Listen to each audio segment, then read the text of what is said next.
하나님께서 아브라함에 약속하신 놀라우신 언약을 이루시기 위해서 행하시는 그 기사가 창세기 기사입니다. 그래서 족장사라 그러죠. 아브라함을 이어서 이삭, 이삭을 이어서 야곱, 야곱의 후손들 때 야곱의 때 하나님이 애굽으로 이주시키셔서 창세기 15장에서 하나님께서 아브라함에게 약속하셨던 내가 너로 큰 나라에 가서 큰 민족을 내가 이루게 해가지고 내가 때가 되면 4대 후 400년 후에 이 가나안 땅 너에게 주기로 약속한 땅을 그들에게 주겠다라고 그 약속하신 말씀을 이루어 가시는 과정을 기록한 것이 창세기입니다.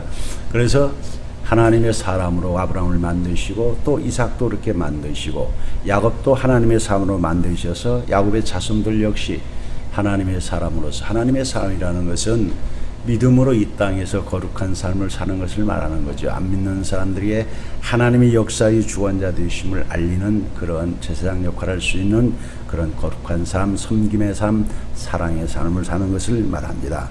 그렇게 만들어서 그렇게 해 가시는 것을 기록한 것이 성경의 이야기고 그 성경의 이야기는 곧 오고 오는 모든 하나님의 사람들, 우리 성도들에게 동일하게 하나님이 우리를 택하셔서 아브라함과 같이 이삭과 같이 야곱과 같이 그 연약하고 부족한 우리들을 믿음의 사람으로 만들으셔서 이 땅에서 하나님 되심을 증거할 수 있도록 해 주신다라는 것을 우리에게 가르쳐주는 책이 성경입니다.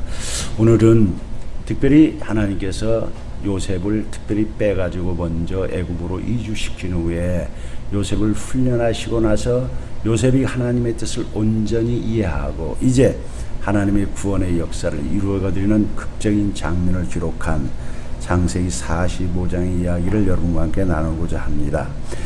성경은 성경으로 해석한다라는 것이 성경 해석학의 가장 중요한 골자입니다. 창세기 45장에서 요셉이 한 말은 시편 105편에서 이것을 간단하게 우리에게 가르쳐줘요. 그래서 오늘은 이 창세기 45장 읽었던 이야기 내용을 시편 105편에 나온 말씀과 제가 대비해가지고 이 사건을 제가 좀 바르게 성경이 정말로 우리에게 전하고자 하는 뜻이 무엇이었는가에 대해서 살펴보고자 합니다. 요셉이 그 형들이 처음 그들에게 나타났을 때에 창세기 42장 9절에 22년 만에 만나는 장면의 모습이 기록되지요. 17살 때 형들의 손에 팔려서 애굽으로 와가지고 하나님의 놀라운 은혜로 그게 보디발이라는 애굽 실세 그 집에서 17살부터 13년 동안 거기서 있게 만드셨는데 그 집이 규모가 컸던 것이죠. 그래서 애굽이란 나라의 그 사회적인 여러 가지 제도들을 익히게 하신 거지요. 그리고 11년 동안은 그 집에서 총무 역할까지 신뢰받게 일을 하게 하셨는데 그 이야기가 창세기 39장에 나옵니다. 창세기 39장의 이야기를 이해하려면 창세기 38장과 같이 봐야 돼요. 우리가 창세기 38장은 이미 살펴봤지 않았습니까? 가나안 땅에 남아있던 야곱의 아들들 가운데 장자의 역할을 할 수 있는 대표적인 존재가 유다였는데 유다조차 가나안 땅에 살고 있으면서 그렇게 거기에 있으면 그 죄악 가운데 빠져들 수밖에 없었던 그런 환경이었다라는 것을 가르쳐준 게 38장이었다 우리가 배웠습니다. 사람은 환경의 지배를 받게 되어 있습니다. 우리 어쩔 수 없는 것이 태어나는 어디서 태어나든 어떤 백인이든 또 흑인이든 황인이든 그런 태어나는 걸 환경적인 어떤 것을 내 힘으로 다 극복할 수 있는 것은 아닙니다. 그래서 환경의 지배를 받을 수밖에 없는 존재지요. 가나안 땅의 문화가 워낙 성적으로 타락한 문화다 보니까 거기 살고 있는 그 아브라함의 후예인 그 야곱의 그 가족 공동체가 언약 공동체에서 정말 거룩한 삶을 살아가기는 한계가 있다라는 것을 보여주는 사건이 유다의 사건이었다라는 것입니다. 반대로 39장은 애굽으로 종으로 팔려간 그 요셉의 이야기를 대비시키는데 17살 때 종으로 팔려간 요셉은 그 39장에서 가장 중심적으로 나오는 이야기가 뭐냐면 하나님이 요셉과 함께 하심으로라는 단어가 자주 나와요. 하나님께서 요셉과 함께 하심으로 요셉이 종으로 팔려갔지만 그 17살 먹은 그 청소년기에 급격한 환경의 변화 속에서 좌절하거나 낙심하지 않고 절망하지 않고 그가 꿈을 가지고 하나님이 주신 비전을 가지고 하나님의 그 주신 꿈을 이루려고 최선을 다하는 삶을 살았다라는 거죠. 그래서 하나님이 함께 하시기 때문에 그게 가능했다라는 거예요. 그래서 그 요셉의 그런 노력은 헛되지 않고 하나님이 복을 주셔서 그 보디발이라는 주인이 알아볼 수 있을 정도로 아 제가 다른 애하고 다르다. 되게 그러죠. 사람들 뭐 큰 집을 경영하는 뭐 그런 사람들은 사람을 볼 줄을 아는 안목이 있어야 되지요. 그래서 저 사람은 저 사람 어떤 재능을 가지고 있고 그래서 어떤 일을 맡겨야 되겠다라는 것을 바르게 분별하는 지도자로서 중요한 덕목입니다. 그런 것이 되지 않으면 그 지도자로서의 큰 역할을 못합니다. 지도자 혼자 모든 일을 다 할 수 있는 게 아니지 않습니까? 다 전문 분야의 사람들을 바르게 택해서 그들이 그걸 할 수 있도록 권한을 줘야 국가가 또 회사가 잘 경영되어지고 온전하게 발전되는 것인데 보디발은 그런 능력이 있었다는 거예요. 그래서 요셉을 알아봤다는 거예요. 아, 저 친구가 참 어리지만 제가 다르다.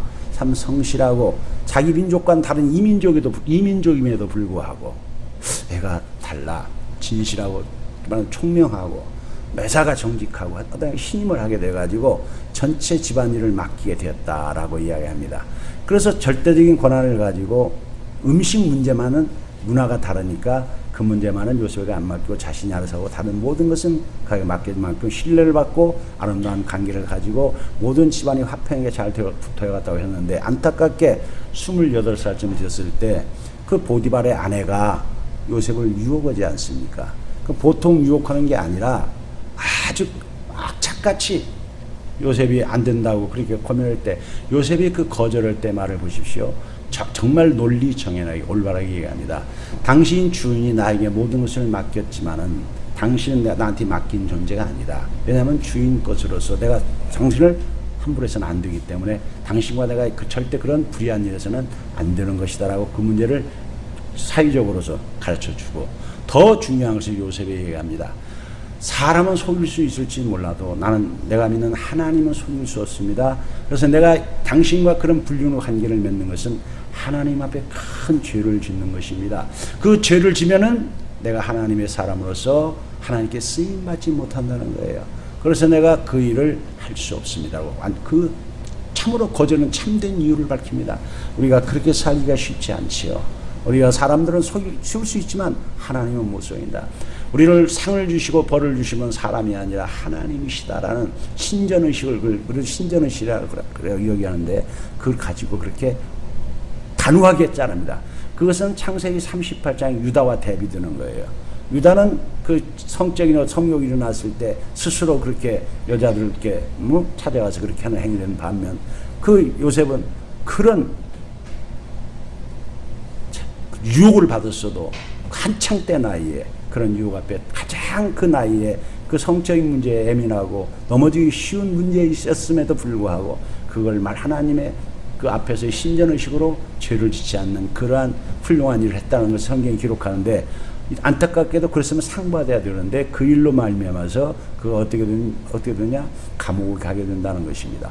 억울한 일을 당해서 정말 그때도 저는 참 성경을 보면서 요셉이라는 사람이 참 대단한 사람이구나. 그 주인 보디발도 참 대단한 사람이다 생각을 해요. 사실은 예굽 그 당시 문화로 봐서 종이 주인의 아내를 겁탈하려고 했다면 그건 사형감이죠. 사형감인데도 그래서 우리가 성경을 해석하는 많은 성경 해석학자들이 그 문제를 그렇게 보는 물론 전적인 하나님의 섭리 가운데서 하나님이 주장하시긴 하지만은 그도 보디발이라는 사람이 요셉이라는 사람을 얼마나 신뢰했었느냐. 어쩌면 자기 아내보다 더 신뢰했을 것이다. 아내가 그러니까 그냥 둘 수는 없고 공개적으로 처형을 해야 되니까 죽일 수 있지 않고 감옥에 집어넣었다는 걸 봐서는 그런 배려가 있었을 것이다. 감옥에 넣었을 때도 그 주인이 나중에 요셉에게 준 사명은 어떤 것이냐? 전호고에게도 얘기해서 중요 대신들이 같이 있는 정치본 수용사라고 할 수 있는 자기 집에 감옥에 있는 중요한 일을 요셉에게 맡길 수 있을 만큼 요셉을 끝까지 신뢰하는 것을 볼 수 있어요. 그러니까 요셉이 감옥에 가는 그런 것을 하나님이 허락하셨는데 그 감옥에 가는 것도 하나님의 놀라운 지혜, 그 하나님의 섭리라고 제가 자주 말씀드리지 않습니까? 우리가 예수 믿으면은 역사관, 이 가치관이라도 역사관이라는 것이라고 얘기하는데 세상을 보는 눈, 어떤 사건을 보는 눈이 달라져야 되는 거예요. 전에는 모든 것들이 인간에 의해서 뭐 이루어지는 것들이다. 인과응보에서 되어지는 것이다 라고 그렇게만 생각하는 것이 세상 사람들이, 예수 모르는 사람들이 하는 것이지만, 하나님을 믿는다고 하는 성도는 그렇게 세상을 생각해서는 안 됩니다. 모든 것들, 세상에 존재하는 모든 것들이 하나님에 의해서 만들어져 있고 지금도 하나님에 의해서 다스려지고 있다라고 믿는, 그것을 어려운 말로 신학적인 용어로 하나님의 작정이라 그래요. 하나님이 세상을 계획하시고 이 세상을 보존하시고 통치해 가시는 그런 모든 것을 계획하신 것을 하나님의 작정이라 그러는 거예요. 그 하나님의 작정 가운데서 하나님 그 일을 진행해 가시는 과정을 우리가 하나님의 섭리다 그러는 거예요. 또 다른 말로 하나님의 경륜이다 그러는 거예요. 하나님의 신적 작전, 마스터 플랜들을 하나하나 쫙 구속의 역사를 이루어 가시고 완성해 가시는 모든 계획은 하나님이 하시고 그 뜻대로 이루어 가시는 거예요. 그래서 세상에 있는 것들이 우연이라는 것이 없다라는 거예요. 전적으로 하나님의 섭리에 의해서 다스림 속에서 이루어진다라고 믿는 것이 이제 우리 예수 믿는 사람의 가치관이고 문제를 풀어가는 방식이어야 되는 거예요. 그래서 어쩌다 어떤 일이 발생해서 하나님이 왜 이 일을 허락하셨지? 이때 하나님 내가 어떻게 하기를 원하시나라고 하나님께 묻고 하나님의 뜻을 따라서 내가 그걸 판단하고 행동해야 된다는 것이 우리 삶의 자세에 한다는 것을 성경이 가르쳐 주는 거예요. 요셉이 그렇게 했다라는 거예요. 그래서 그렇게 하나님이 하도록 철저히 훈련해서 감옥 2년 있는 동안 요셉에게도 하나님이 큰 은혜를 주셔가지고 거기서 어떤 일을 하게 하시냐면 그 당시 애굽의 실세였던 떡 굽는 관원장과 술 맡은 관원장은 꿈을 꾸게 하시고 그 꿈을 해석해주는 일을 하게 해주십니다. 그래서 그 후에 2년 후에 왕이 또 꿈을 꾸었는데 왕이 꿈을 풀 수 없다 보니까 그때 술 맡은 관원장이 자기가 2년 전에 요셉한테 꿈 해석을 받고 자기가 그 요셉이 해석한 대로 자기는 살고 떡 굽는 관원장을 사형당한 것 똑같이 이루어진 것을 왕한테 보고를 하죠. 3장에서 40장에서 임금님 제가 제 실수를 기억합니다. 제가 2년 전에 임금님 앞에서 그 실수했을 때 제가 감옥에 있을 때 그 보디발 집안의 그 젊은 청년 하나가 꿈을 풀어주었는데 그 떡 굽는 관원장이 꿈 꿨고 나도 꿈을 정확히 풀어서 그대로 됐는데 내가 그걸 깜빡 잊어버리고 있었습니다. 그 청년에게 내가 그 청년이 자기에게 부탁했는데 그거 자기가 죄짓지 않고 왜 이렇게 있는 것이 억울한 것이니까 좀 나를 감옥에서 꺼내달라고 얘기했는데 그걸 잊어버렸던 것 같은데 하여간 꿈을 정확히 그냥 푸는데 그 꿈을 푸는 지혜를 요셉이 뭐라고 합니까? 창세기 39장에서도 꿈 푸는 것은 누구에게 있다? 하나님에게 있다라고 얘기를 해요. 40장에서도. 그래서 꿈을 자기 지혜로 푼다고 요셉은 절대 얘기하지 않고 하나님께서 모든 하십니다라고 얘기해요. 그래서 왕이 그를 불러다가 바로 부르지요. 그래서 불러가지고 네가 그렇게 꿈을 푸는 재주가 있다며 라고 그럴 때 그때 요셉이 똑같이 얘기합니다. 꿈을 푸는 것은 내 능력이 아닙니다. 하나님만이 그런 것들을 아시고 가르쳐 주신 것입니다 라고 말씀하시면 하나님이 저에게 그걸 알려주시니까 해석해 드리겠습니다 라고 해서 그 왕의 꿈을 명쾌하게 풀지요. 그래서 그 왕의 꿈을 풀 뿐만 아니라 대책도 제시를 합니다.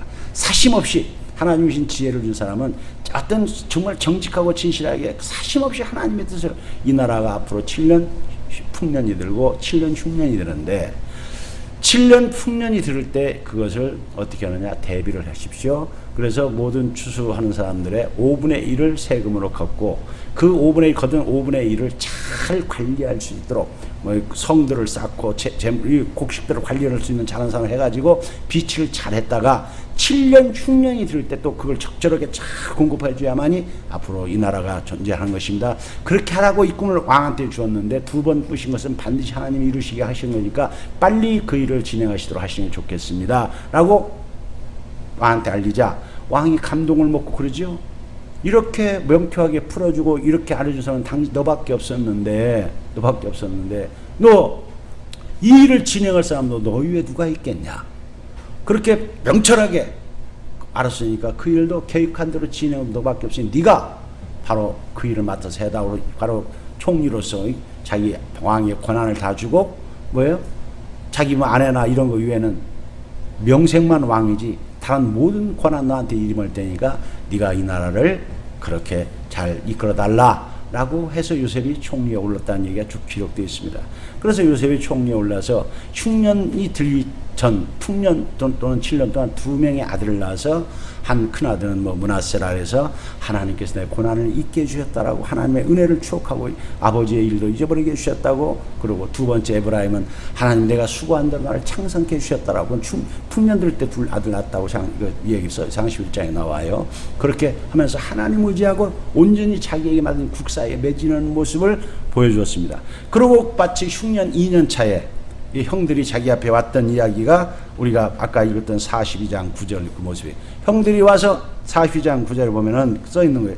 형들이 요셉에게 와서 절을 첫 만남이죠. 절을 할 때 요셉이 보고 6절에 땅에 42장 6절에 보면은 형들이 땅에 와서 10명이 절을 하니까 요셉이 딱 7절에 10명의 형을 알아봐죠. 요셉을 알아보는데 형들은 요셉을 몰라보는 거지요.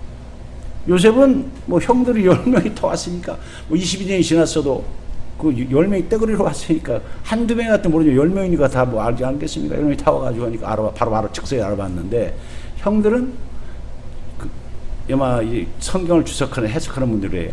뭐 이스라엘 사람들이 수염도 안 깎고 이렇게 뭐 있는데 애굽 사람은 수염도 깎고 뭐 이렇게 다 문화가 다르니까, 그래서 요셉이 히브리인과 티가 전혀 안 나고 20년 동안 거기서 살았으니까 애굽의 총리로서 문물에 젖었으니까 몰라본 게 당연하죠. 그런데 놀라운 것은 42장 9절에서 그들이 저런 것을 보고 요셉이 무엇을 생각했냐면 자기의 꿈을 생각했다. 그러니까 하나님께서 요셉이 준 비전이 이거였구나. 저희 바로 알았던 거예요. 형들을 애굽으로 이주해서 이 흉년 때 이 아버지 어머니를 내가 아버지나 친구들 봉양하라고 주신 참된 목적이 이거라는 것을 요셉이 해석으로 바로 즉각 깨닫고 난 후에, 그러려면은 요셉이 이주시키려면, 형들을 이주시키려면은 자기가 있어서 22년 전과 같은 그런 아버지를 무시하고 또 형제들이 서로 시기하고 질투하고 미워하고 이런 그런 모습 가지고 오면 안 되잖아요. 그래서 정말 얼마나 변화됐는가를 테스트하려고 시험을 한 것이죠. 근데 그 시험에 정말로 사랑의 공동체로 아버지를 정말로 존경하고 형제들이 전혀 자기만 살려고 하지 않고 함께 일심동체로 한 뜻으로 같이 고난을 짊어지고, 특별히 44장에서 유다가 대표적으로 그 변론하는 진실 어린 아버지를 경외하고 정말 형제를 사랑해서 자신이 한 말에 자기가 책임을 지고 내가 베냐민 대신 있게 해달라 라고 하는 진정 어린 그런 탄원을 듣고 드디어 합격시킨 것이잖아요. 됐다.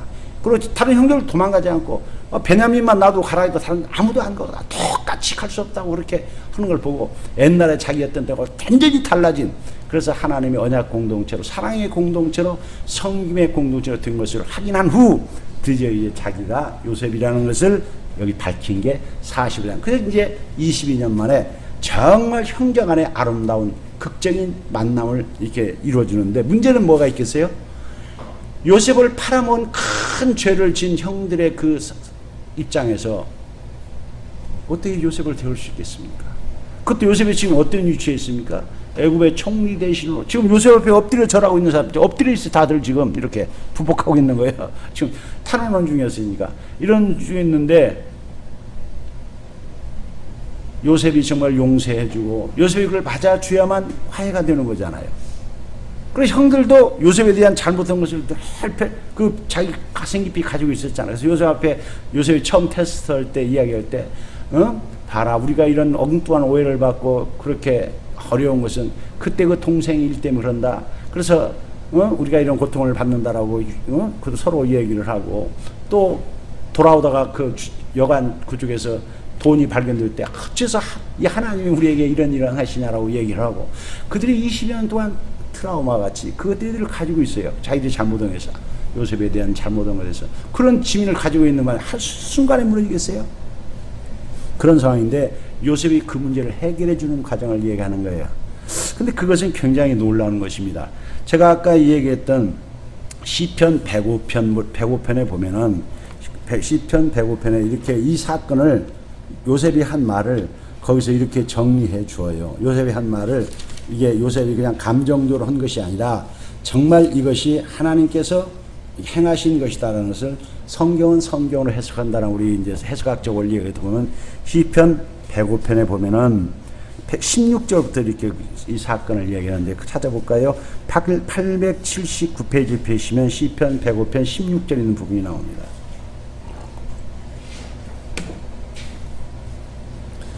879쪽 시편 105편 16, 17, 18, 19, 20, 21, 22, 23절까지가 이 사건을 이야기하는 거예요. 같이 읽어보겠습니다. 찾으셨죠? 16절 그가 또 그 땅에 기근이 들게 하사 그들이 의지하고 있는 양식을 다 끊으셨도다. 그가 한 사람을 앞서 보내셨으니요 요셉이 종으로 팔렸도다. 그의 발은 착고를 차고 그의 몸은 쇠사슬에 매었으니 곧 여호와의 말씀이 응할 때까지라. 그의 말씀이 그를 단련하였도다. 왕이 사람을 보내어 그를 석방하며 뭇 백성의 통치자가 그를 자유롭게 하였도다. 그를 그의 집의 주관자로 삼아 그의 모든 소유를 관리하게 하고 그의 뜻대로 모든 신하를 다스리며 그의 지혜로 장로들을 교훈하게 하였도다. 이에 이스라엘이 애굽에 들어가며 야곱이 함의 땅에 나그네가 되었도다. 아멘. 여기가 이 바로 요셉이 오늘 하는 이야기의 중심을 성경 기자가 제대로 켜는 것이지요. 우리가 읽은 대로 요셉이 감옥에 들어갔을 때의 모습을 창세기 본장에서는 자세히 설명하지 않았지만 시편에서는 뭐라고 19절에 썼습니까? 발이 착고에 차이고 몸이 쇠사슬에 매었을 만큼 굉장히 고난 속에서 고통 속에서 요셉이 있었음을 이야기합니다. 우리가 성경을 보면 알 수 있고 얼마나 힘들었겠느냐 그런 얘기를 하죠.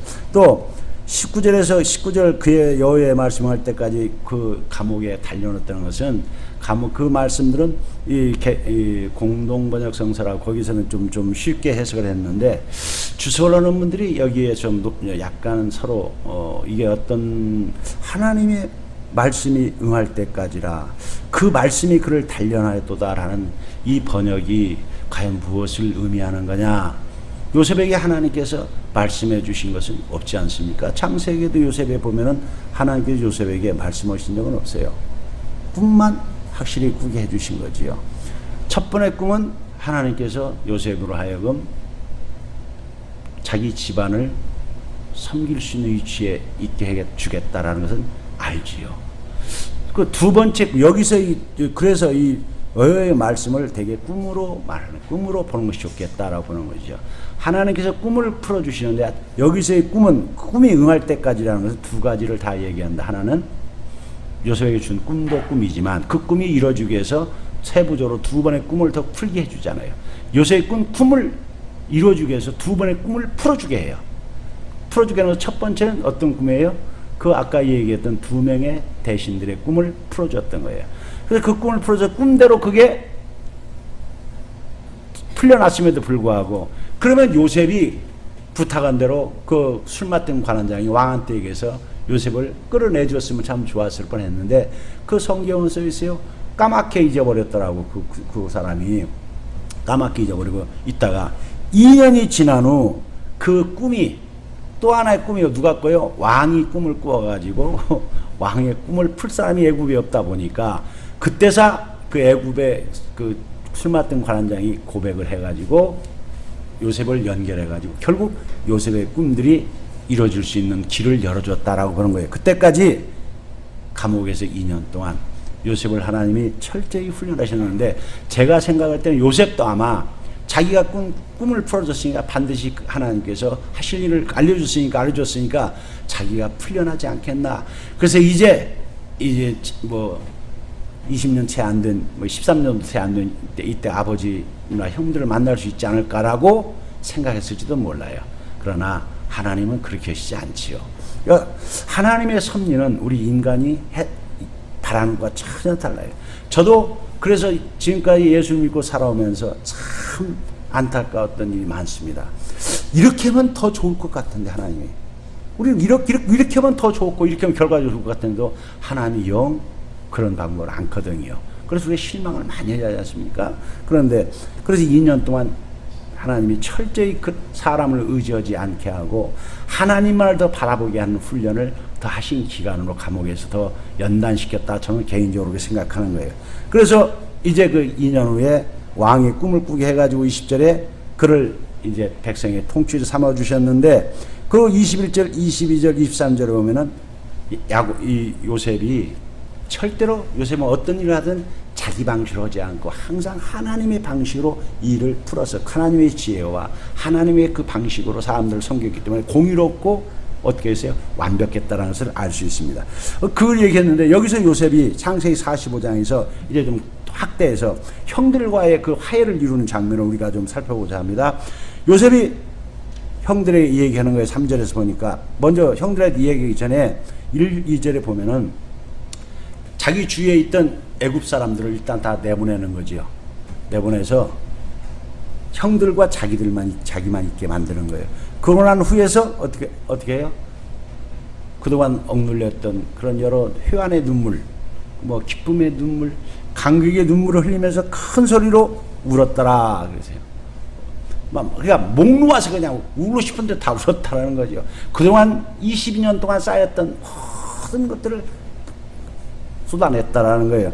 얼마나 그것이 요란했는지 여기 2절에 보면 크게 울으니까 애굽 사람들에게 들리고 바로의 궁중에 들리더라. 이거 해석할 때도 여러 가지 얼마나 울었으면 궁중까지 들렸겠냐 이렇게들 하는데, 그런 의미로 그 애굽이란 나라가 큰 나라잖아요. 아무리 요셉이 궁정에 가까이 살아도 그 울음이 궁정 전체까지 들릴 만큼 뭐 마이크 단 건 아니잖아요. 그건 아니고 요셉이 그렇게 우는 것들이 뭐 애굽 요셉의 집안에 있는 그 안에는 들렸겠지. 요셉이 막 소리를 우니까 밖에 나가 있어 하니까 다 나가 있지만 막 갑자기 생전 보지 못했던 요셉의 모습이잖아요. 요셉이 총리 돼가지고 하면서 한 번도 보인 적이 없는 저 눈물이 홍곡의 소리 한 번도 못 봤는데 우니까 우리 주인들 난리가 나서 운다고 그 소문이 임금의 귀에 바로 들어갔다는 거지. 이게 다 놀란 거지. 한 번도 요셉에게 없었던 상황이 지금 벌어졌다라는 거예요. 그러니까 요셉 그 이야기가 지금 왕한테 바로 보고됐다라는 그 의미라고 우리가 보는 거예요. 그 내용이 즉 뭐냐 얘기하는 거죠. 형들에게 요셉이 3절에서 얘기하는 거예요. 내가 요셉입니다. 아버지 살아계십니까? 잘 계십니까? 그전에는 그 노인이라고 그랬잖아요. 용어가 바뀌죠. 존칭어예요. 라고 하니까 형들이 그 앞에서 놀라서 대답하지 못했다. 당연하지요. 형들이 기겁을 했을 거 아닙니까?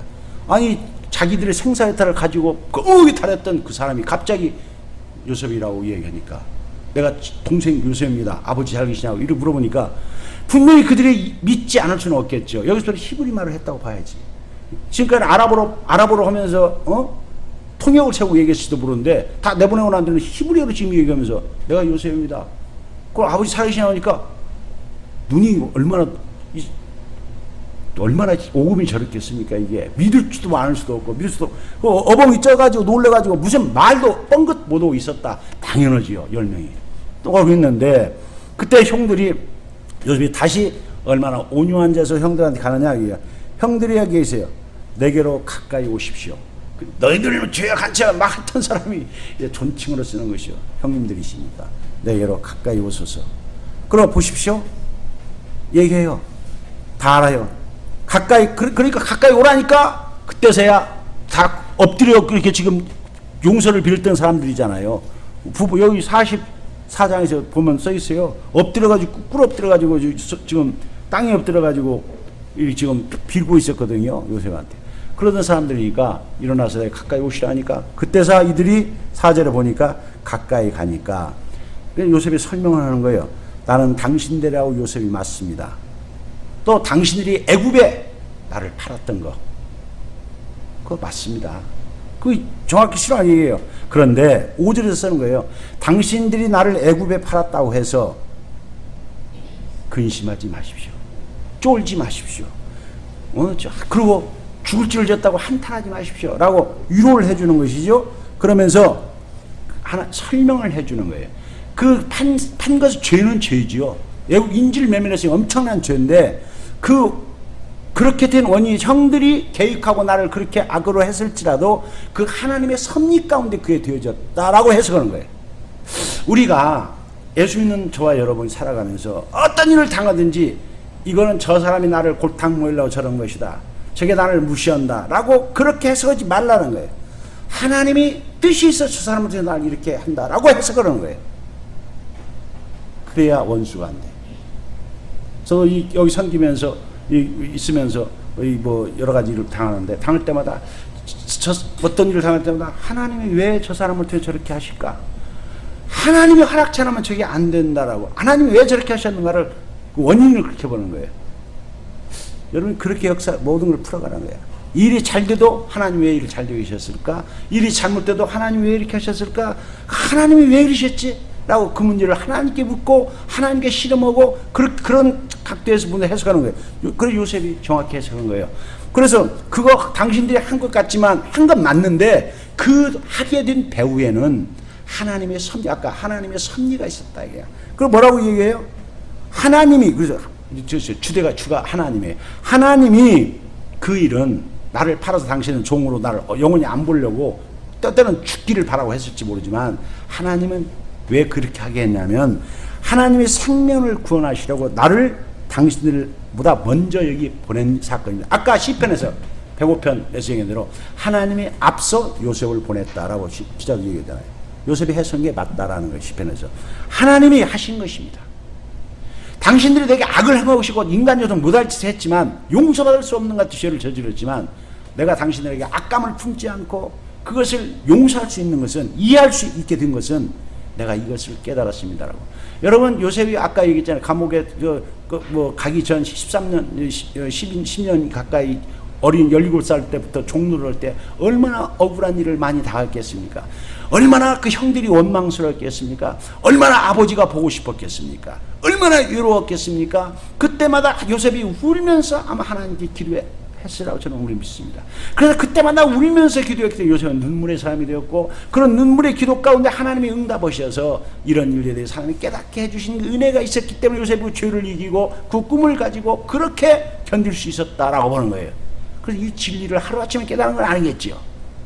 그래서 그 증오심에서 몸부림치고 막 이를 갈고 이렇게 산 게 아니라 하나님의 뜻이 선정하는 아름답게 열매 맺는 날이 있을 것이라는 소망을 가지고 살았다라고. 그래서 그런 아름다운 삶을 살고 그렇게 그 감옥의 그 절망적인 상황이 있을 때도 항상 밖에 먼저 그 사람들을 살펴주고 물어보고 그러잖아요. 마지못해서 한 게 아니잖아요. 먼저 그 애굽의 애굽의 그런 두 사람들의 그 신변을 잘 보호하라고 그 보디발이 명령을 내리니까 그들을 마지못해서 섬긴 게 아니라 정말 지극정서로 섬겨가지고 그들이 꿍꿍 얼굴이 이상하니까 가서 먼저 물어봐서 왜 오늘 컨디션이 이렇습니까? 라고 물어봤던 만큼 세심하게 적극적으로 모든 일을 행할 수 있었던 것은 그건 기도의 사람이고 눈물의 기도의 사람이기 때문에 그렇다고 보는 것이죠. 그래서 이미 하나님이 하신 일이기 때문에 이해를 하는 거예요. 그래서 원수를 맺지 않고 하나님이 하셨구나. 형들은 그렇겠지만 그 하나님이 그런 방식으로 나를 보내신 거구나 라고 안 것이죠. 그렇겠어요. 그래서 7절에서 다시 한번 얘기해줘. 하나님이 큰 구원으로 당신들의 생명을 보존하고 하나님이 왜 나를 이 땅에 보내셨느냐라는 목적을 하는 것이죠. 왜 그럼 그렇게 보내셨느냐? 하나님이 큰 구원으로 당신들의 생명을 보존하고 당신들의 후손을 세상에 두시려고 나를 당신들보다 먼저 여기 당신들의 후손을 이 후손이란 말이 이게 영어로 렘넌트로 번역되는 남은 자라는 거예요. 남은 자. 예수 믿는 사람 가운데서도 꼭 쭉정이가 있고 알곡이 있잖아요. 그 알곡을 구약성에서 남은 자라고 해요. 렘넌트 사상 유명한 거 이사야에서 나온. 그래서 남은 구약 시대 때 이스라엘 백성 가운데서도 다 가짜만 있던 게 아니라 참으로 남은 자, 진실로 하나님의 백성으로서 하나님의 뜻을 이 땅에 행하는 사람들을 통해서 예수가 오시잖아요. 그래서 그런 일을 하려고 하나님이 이 땅에 메시아를 보내고 이 땅에 하나님 나라를 세우시려고 그런 일을 하시려고 나를 당신보다 먼저 이 곡창의 나라 애굽으로 나를 보내신 것이라는 뜻을 정확히 아는 거예요. 그래서 요셉은 그 형들을 어떻게 해요? 용서해 줄 수 있었고 이해해 줄 수 있는 그런 마음을 가지고 있었습니다. 이게 하나. 그리고 이 자기가 총리가 된 것도 자기가 잘나서 자기 의지로 그게 된 게 아니다라는 거예요. 전적으로 자기가 외국에 온 것도 자기 의지도 아니었지만 자기가 총리가 된 것도 자기가 똑똑하고 잘나서 된 것도 아니다 이게. 전적으로 하나님이 하셨다라고 얘기해요. 사실은 애굽 왕이 자기를 총리시켰는데도 요셉은 그렇게 표현하지 않아요. 하나님께서 이야기했다는 거예요. 여기 8절에 보면은 여기 써 있잖아요. 하나님이 나를 바로에게 아버지로 삼으시고, 이거 중간절에 하나님이 여보세요. 그런즉 나를 이리로 보낸 이는 당신들이 아니요 하나님이시라. 하나님이 나를 바로에게 아버지로 삼으시고, 바로의 아버지로 삼았다라고 번역돼가지고 뭔 소리 하는데, 바로의 모든 일을 상담해 주는, 그러니까 바로가 전적으로 의지하고 모든 일을 절대적으로 신뢰하고 맡길 수 있는 위치에 있는 사람으로 그렇게 삼아주신 거예요. 누가 삼았다는 거예요? 하나님이 그렇게 나를 삼아주셔가지고, 그래서 바로가 다스리고 있는 모든 애굽 온 땅을 실제로 누가 통치하는 거예요? 요셉이 통치하잖아요. 바로가 그렇게 맡기지 않나? 내가 맡긴다 해서 그걸 누가, 애굽 왕이 바로한테 부탁했는데 요셉은 애굽 왕이 했다고 하지 않아요. 누가 했다고? 하나님이 바로를 주장하셔서 그렇게 하게 하셨다. 그래서 하나님께서 나를 이렇게 높이시고 이 나라를 다스리게 하셨다라고, 그 나를 이 땅에 보내신 하나님이 그 인간적으로는 상상을 수 없는 거잖아요. 종의 신분에 있는 애가 어떻게 애국 막강한 최대 대제국의 그런 총리가 되어도 보통 총리가 아니라 왕이 전권을 위임하고 맡길 말 그런 실세가 될 수 있냐. 이건 애국 역사의 주관자 하나님이심을 이 요셉은 정확히 알고 형들에게 설명하는 거예요. 그래서 형들이 나를 뜨겁하는 것에 대해서 너무 지금 죄 때문에 그것 때문에 뭐 어찌할 바를 모르고 내 앞에서 막 그렇게 그러지 마라. 하나님이 그렇게 하신 것이니까 나는 다 이해한다. 그 하나님이 하신 것이 다른데 이게 역사를 보는 눈이야 되는 거거든요. 이런 눈은요 사무엘상 1장에도 나오잖아요. 한나라는 여인이 아들을 갖기를 원해야 되는데 기도를 좀 안고 있었던 것 같아요. 그러니까 한나와 같이 누구를 시켜서 분인나라는 그 여자를 시켜가지고 한나라 이건 고통을 빠지게 하나님 하시잖아요. 그래서 한나가 분인나하고 머리 부팅이 잡고 싸우는 게 아니라 한나가 어떻게 해요? 하나님 전에 가서 울며 기도하면서 기도함으로 말미암아 사무엘을 태어나도록 하신 거지. 성경에 분명히 하나님이라고 써 있어요. 그 분인나가 그런 것도 하나님이 이렇게 했다는 거예요. 한나가 애기 못 낳은 것도 하나님이 못 낳겠다라는 거예요. 기도하기 위해서. 그래서 한나가 서원해서 하나님 앞에 드리는 거예요. 그러게. 그뿐만 아니라 비슷한 얘기가 사무엘하 16장 10절에 보면은 다윗이 압살롬의 반란 때, 압살롬 자기 아들이 반란 이렇게 해가지고 피난 가잖아요. 피난 갈 때 그 베냐민 지파의 시므이라는 사람이 다윗을 막 저주해요. 뭐 엉뚱한 얘기를 해요. 너가 손에 피를 흘리고 말이야 사울 왕의 자리를 뺏어가지고 그래서 네가 지금 이렇게 하나님께 저주받아서 이런 거라고. 뭐 그런 게 아니잖아요. 다윗은 절대로 사울 왕 자리를 뺏지 않았어요. 죽일 수 있었는데 두 번에서도 안 죽였어요. 기름 부은 자를 대적하지 않겠다고. 하나님이 올려줄 때까지 기다려서 온전히 사울이 블레셋 사람에게 죽고 난 후에 유다 지파가 원했고 나머지 10개, 11지파가 원해서 임금이 됐던 사람이지 뺏어선 사람이 무료로 뺏은 사람이 아니에요. 그런데도 그 시므이가 와서 베냐민 지파 우리 지파 우리가 하나님 성으로 했다라고 하니까 보다 못한 아비새라는 장군이 옆에 있다가 아이 저 개가 죽은 개 같은 저자가 본래 율법에도 왕을 저주면 죽이게 돼 있어요. 그래요. 하나님의 기름 부은 왕을 저주면 하나님을 대적하는 것과 같이 여기서 죽이도 있어요. 내가 단칼에 목을 베겠습니다라고 아비새가 그때 났을 때 다윗이 말리는 거예요. 사무엘하 16장 10절에서 시므야되 여호와께서 그에게 다윗을 저주하라 하심이니 네가 어찌 그리하였느냐 할 자가 누가 너 왜 그러냐고 누가 그러면 안 된다 이거예요. 그래서 11절에서 여호와께서 그에게 명령해서 그가 저주한 거니까 내버려 둬라. 정말 억울한 일이고 말도 안 소리 해도 다윗도 하나님의 주권을 역사를 그렇게 가지는 거예요. 하나님이 허락치 않으면 안 되는 거예요. 우리가 그렇게 살아야 돼요. 어떤 일이든지 우연은 없어요. 하나님의 뜻이 있어 우리에게 허락하시는 거예요. 하나님 주무시지 않고 졸지도 않고 우리 삶 가운데 어떤 일을 주시는데 그 주신 어떤 사건마다 우리가 그렇게 해석해야지. 안 믿는 것이 나 운이 좋아서 뭐 재수가 좋았어. 안 믿는 안사를 쓰는 쓸데없는 용어 잘못된 용어를 쓰지 말라고. 하나님의 섭리로 하나님의 경륜 가운데 되어진 일이라서 하나님 뜻대로 이렇게 해야 되는 거예요. 그렇게 주어진 어떤 자리에서 힘이 있다면 원수 맺지 말고 나에게 잘못한 사람을 용서할 줄 알아야 되고 이해할 줄 알아야 되고 더 나아가서 어떻게 해야 돼요? 내 힘이 있다면 하나님의 뜻대로 섬겨야 되는 것이요. 다윗은 용서만 해서 끝나는 게 아니에요. 형제 이제 불쌍히 형 마음 놓고 알아서 살아 이런 게 아니라 하나님이 그렇게 하신 그 뜻을 100% 다윗은 더 중요한 게 뭐예요? 섬기겠다 이거예요.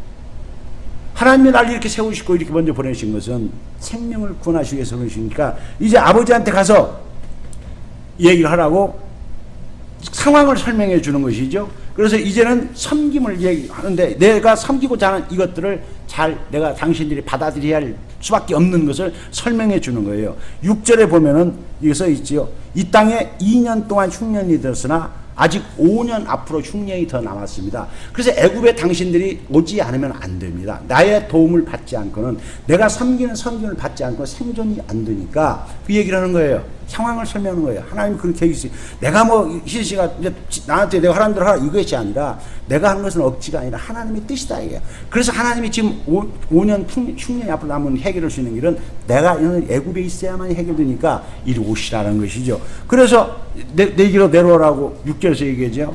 그리고 아버지한테 그 자세하게 여기 9절에서 써 있죠.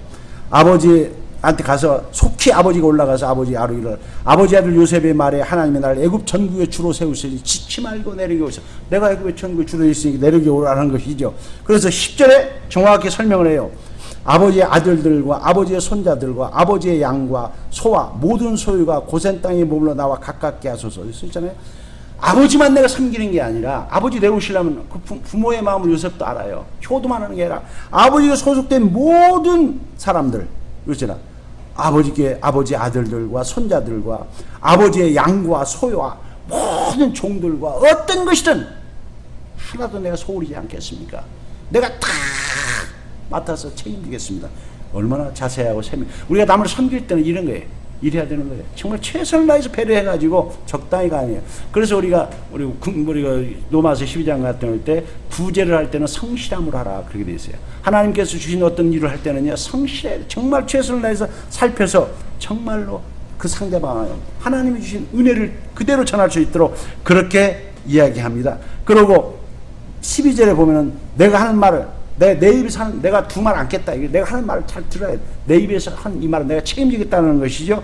그래서 형들한테 얘기하는 것이죠. 형들한테 13절부터 이야기하는 것이죠. 자, 형들, 내가 한 말이 책임질 수 내가 있습니다. 그래서 왜냐하면은 13절에 내가 지금 애굽에서 누리고 있던 영화, 권세, 모든 것 당신들이 받고 했으니까 내가 그런 능력이 있고 그런 권한이 있다는 걸 알지 않느냐. 가서 그대로 아버지한테 보고해서 모시고 오라고 요셉이 그렇게 자세히 섬김에 대해서도 자세히 형들한테 설명하는 것이죠. 그러고 난 후에 요셉이 어떻게 해요? 그 받아들이기 어려워하는 그 형들이 계세요. 면보 벼룩도 낯짝이 있다나 뭐나 어떻게 그렇게 앞으로 내가 저렇게 동생한테 신세계나 하라고 멋쩍어 아무리 하나님이 해줬다 하더라도 멋쩍을 수밖에 없어 같은 형들을 마음을 풀어주기 위해서 요셉이 하는 마지막 장면이 14, 15절 이야기합니다. 먼저 자기 아우 베냐민의 목을 안고 웁니다. 22년 만에 만난 참 갓난아기 이로서 서로 얼굴 못 알아보는 어린 동생과 헤어졌는데 25년을 만났으니까 얼마나 좀 가슴이 뭉클했겠습니까? 그래서 목을 안고 울고 난 후에 자기 그 동생만 부른 것이 아니라 바로 이어서 15절에 형들 한 사람 한 사람도 그렇게 똑같이 목을 껴안고 입을 맞추고 함께 우니까 그제서야 형들이 요셉이 하는 모든 말을 믿고 요셉과 함께 말을 할 수 있는 진정한 화해가 이루어졌다고 얘기합니다. 여기서 우리가 아는 것은 요셉이 형들을 용서할 수 있었던 중요한 게 뭐예요? 항상 범사에 하나님의 주권을 인정하는 거예요. 그래서 하나님의 섭리 가운데 되어진 것이라 믿고 절대로 악을 악으로 갚지 않고 선으로 갚는 그런 삶을 살아야 돼. 그리고 내게 주신 어떤 재능이나 은사가 있다면 어떻게 해야 된다? 섬기라고 주신 거라는 것을 알고 섬긴다는 거예요. 저도 그렇게 기도하면 하나님 우리가 섬길 수 있는 자가 되게 해주시옵소서.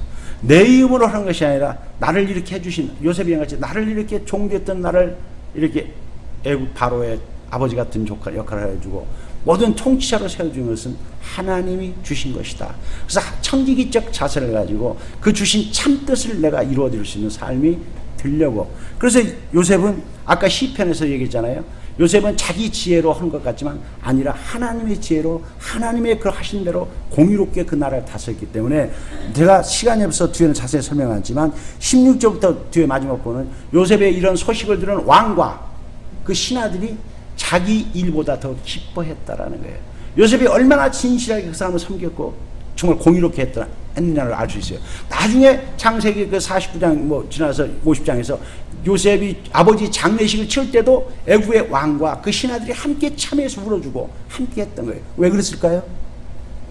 요셉이 그동안 하나님의 사람으로서 이런 자세로 청지기적 자세로 정말 자기 권위를 자기 멋대로 쓰지 않고 정말로 신실하게 섬김으로 섬겨도 치밀하게 섬겼기 때문에 공의롭게 행했기 때문에 자기 사역 위해서 자기를 위해서 행하여라 하나님의 영광을 위해서 했기 때문에 그런 아름다운 영향력을 주었던 것을 우리는 알 수 있습니다. 우리가 오늘 이 아침 오늘 말씀을 통해서 하나님 어떤 일이 있어도 인간적으로 해석하고 미워 원수 맺지 말게 하시고 하나님의 관점에서 풀고 나를 훈련하시려고 나를 단련하셨던 한나와 같이 다윗과 같이 그렇게 원수 맺지 않고 하나님과 그 혈단에서 내가 그 관계를 풀어감으로 하나님 나를 통해서 영광을 받으셔야 하는 그 뜻을 이루어가는 우리가 되게 해달라고 기도하시는 또 그런 삶이 여러분 삶이 맺혀지는 복된 생애 되시기를 예수님의 이름으로 축복합니다.